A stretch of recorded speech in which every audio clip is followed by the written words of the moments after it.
All right, here we have a fellow setting up for a single plane swing, also known as natural golf in some circles, the Mo Norman swing. Problem is his hands are a little too low.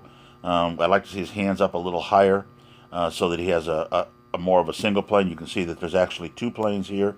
We have a plane that the arms prescribe and then a plane that the club shaft prescribes, and we'd like to have those the same. We'll undo that yellow line. Now on the takeaway, if his hands were higher, it'd be easier to keep the club face on the white line.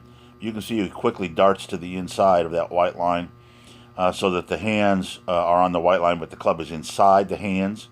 The club needs to stay outside the hands just like it is at setup.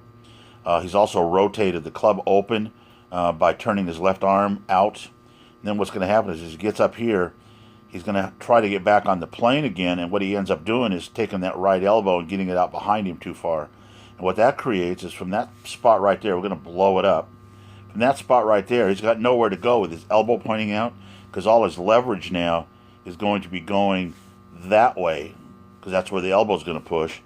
So let's get rid of those and watch what happens. I'm going to do it in slow motion.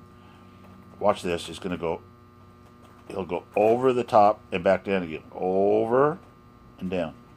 We need him to feel his downswing is this movement where he's dropping the club inside. Let's go back up to full size again, and we'll put the line back in so you can see what I'm talking about.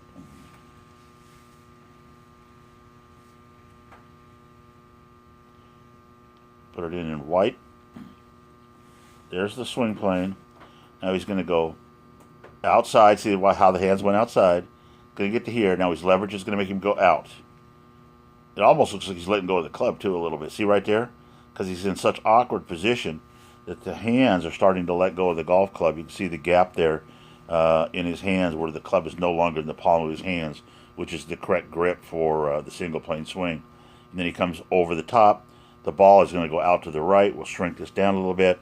I'll back up. You can see the ball scooting off to the right there, instead of down on the target line that he was on. So let's work on keeping the club head outside the hands and the right elbow down.